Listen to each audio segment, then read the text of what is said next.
নমস্কার বন্ধুরা, তোমরা সবাই কেমন আছো? আশা করি তোমরা সবাই ভালো আছো। মৌসুমি হেসেল থেকে মৌসুমি, আমিও ভালো আছি। আজকে আমি তোমাদের রুই মাছ বেগুন আলু দিয়ে করে দেখাবো। দেখো, এখানে রুই মাছ আছে। মাছগুলোকে ভালো করে আমি ধুয়ে নুন হলুদ মাখিয়ে রেখেছি। আর এখানে আছে বেগুন। দেখো, আমি বেগুনগুলোকে কেটে ভালো করে ধুয়ে নিয়েছি। আর এখানে আছে আলুগুলোকে ভালো করে কেটে ধুয়ে নিয়েছি, আর দুটো কাঁচা লঙ্কা। আমি রান্না করতে করতে বাকি মশলাগুলো তোমাদের দেখিয়ে। দেখো তেলটা আমি বসিয়ে দিয়েছিলাম, তেলটা গরম হয়ে গেছে। এবার আমি অল্প একটু নুন দিয়ে দেবো। দেখো, আমি একটু নুন দিয়ে দিলাম, দিয়ে ভালো করে তেলটাকে আবার কড়াইয়ের গায়ে মিশিয়ে নিচ্ছি।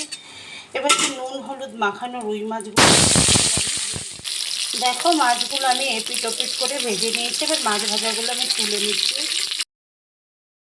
দেখো, মাছ ভাজাগুলো তুলে নিয়েছি। এই মাছ ভাজার তেলেই আমি বেগুনগুলো ভেজে নিচ্ছি। দেখো, সব বেগুনগুলো দিয়ে দিয়েছি। এবার দিয়ে দিলাম নুন আর অল্প পরিমাণ হলুদ। আমি এই নুন আর হলুদ দিয়ে বেগুনগুলোকে ভেজে নিচ্ছি। দেখো, বেগুনগুলো ভাজা হয়ে গেছে। এবার বেগুন ভাজাগুলো আমি তুলে নিচ্ছি। দেখো, বেগুন ভাজা হয়ে গেছে, তারপরে কিছুটা তেল দিয়ে নিয়েছি। এবার আমি দিয়ে দিচ্ছি 5 ফোড়ন, কাঁচা লঙ্কা আর দুটো তেজপাতা। এবার যে আলুগুলো আমি কেটে রেখেছিলাম সেই আলুগুলো, দেখো আমি এখানে কী কী মশলা নিয়েছি। ধনের গুঁড়ো, জিরের গুঁড়ো, লঙ্কা, কাশ্মীরি রেড চিলি পাউডার, হলুদের গুঁড়ো আর স্বাদ মতন চিনি। এগুলো আমি একটা জল দিয়ে পেস্ট তৈরি করে রাখছি। আর এখানে নিয়েছি লঙ্কা বাটা আর নুন।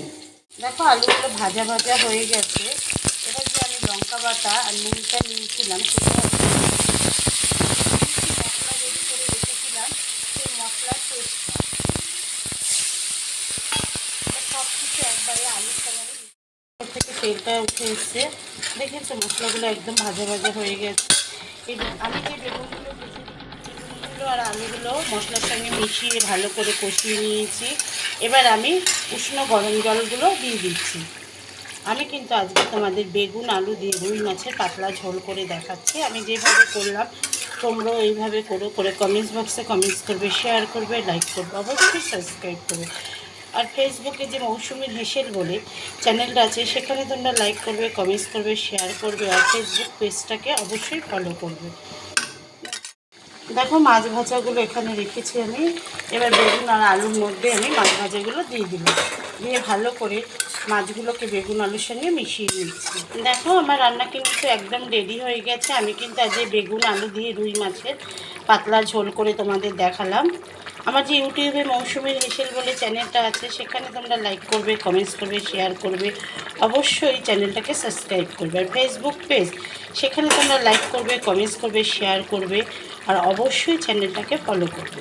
দেখো, আমি গ্যাসটা অফ করে দিচ্ছি, ঠান্ডা হলে পরিবেশন করে দেখাচ্ছি।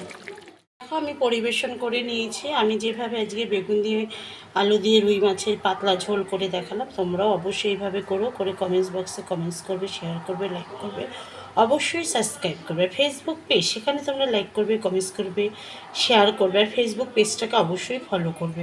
আজকের মতন আসি, নমস্কার।